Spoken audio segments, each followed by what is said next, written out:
भगवान आदि शंकराचार्य कहते हैं विवेकिनः विदग्धस्य समाध गुणशालिनः मुमुक्षुरेव ब्रह्म जिज्ञासा योग्यता मता। अब उसके बाद व्यक्ति ने ध्यान किया, धीरे धीरे अभ्यास किया, शनै शनै रूपरमेत बुद्धिया धृत गृहीतया आत्मसंस्थम मनः कृत्वा न किंचिदपि चिंतयेत। कैसे ध्यान करें? अपने चित्त रूपी इस ब्लैक बोर्ड को, अपने चित्त रूपी दर्पण को स्वच्छ कैसे करें, एक बड़ा प्रश्न है।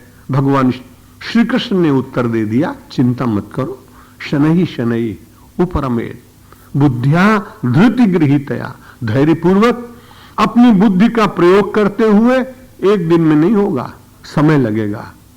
छोटी सी परीक्षा पास करने के बाद 4-6 वर्ष प्रयत्न करता है तो एक छोटा सा कागज मिलता है मैट्रिक का। उसकी कीमत आजकल बाजार में रही नहीं, इसलिए एक बड़ा कागज प्राप्त करने का प्रयत्न करता है, उसे डिग्री कहते हैं, तो उसकी कीमत हो गई 2000-4000। एक बड़ा और कागज प्राप्त किया, मास्टर डिग्री मिल गई, तो उसकी कीमत हो गई 10,000। लेकिन उसको पाने के लिए उसने प्रयत्न किया 14 वर्ष, और परमात्मा ब्रह्म और आनंद को प्राप्त करने के लिए 3 मिनट सवेरे और 3 मिनट शाम को बैठकर लोग कहते हैं हमें तो कुछ अनुभव नहीं हो रहा। क्षमा करिए, लौकिक जगत में जितना समय देते हैं उसका दशांश में यदि आपने देने का प्रयत्न किया तो आपकी अनुभूति होगी और आपका उसको प्रतिफल निश्चित रूप से अनुभव में आएगा। इसलिए समय देना पड़ेगा। भगवान श्री कृष्ण कहते हैं शनै शनै रूपरमेत, मन की चंचलता को उपरामता में बदलने के लिए शनै शनै, धीरे धीरे उसमें धैर्य रखना ही पड़ेगा। गोस्वामी तुलसीदास जी महाराज भी कहते हैं कि रस रस सुख सरित सर पानी कि ममता त्याग करई जिम ज्ञानी। जैसे ज्ञानी अपनी ममता का एक दिन में परित्याग नहीं करता है, धीरे धीरे विचार पूर्वक त्याग करता है।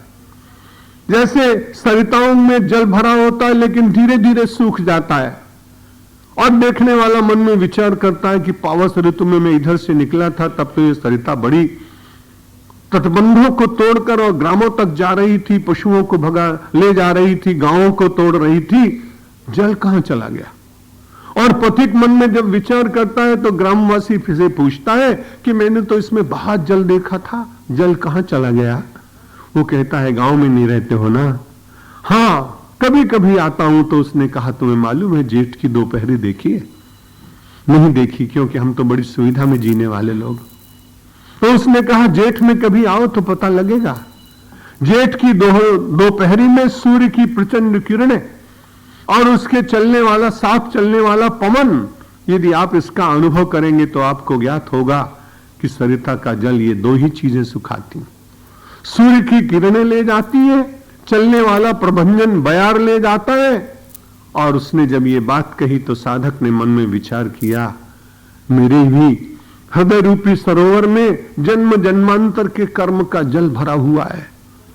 यदि सूर्य और पवन दोनों इस सरिता के जल को सुखा सकते हैं तो मैं भी विवेक के सूर्य को आमंत्रित करूंगा और भक्ति का पवन चलाऊंगा, और मेरे हृदय सरोवर का भी ये दोष सदा सदा के लिए शुष्क हो जाएगा और मैं निर्मल हो जाऊं।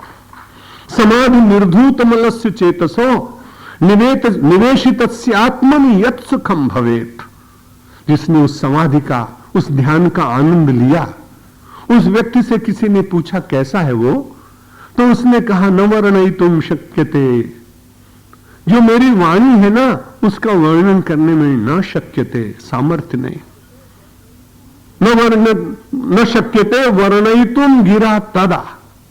जब मेरी वाणी बिल्कुल बंद हो गई, गिरा उसका वर्णन नहीं कर पाई, स्वयं तदंतः करणे न गृह्यते। तो उस साधक ने कहा भाई आप उस स्थिति का दर्शन करना चाहते हैं क्या? आप उस स्थिति को प्राप्त करना चाहते हैं क्या? क्या उस आनंद के अधिकारी आप बनना चाहते हैं क्या? तो उसने कहा सुनते सुनते जीवन का लक्ष्य बदल गया है। पहले केवल भवन चाहता था, बाद में पद चाहता था, फिर प्रतिष्ठा चाहता था, फिर लोक चाहता था, फिर परलोक चाहता था। अब तो ऐसा लगता है कि लोक और परलोक सब अपने अंतर में है, इसलिए अंतर की समाधि चाहता हूं। लेकिन मिलेगी कैसे?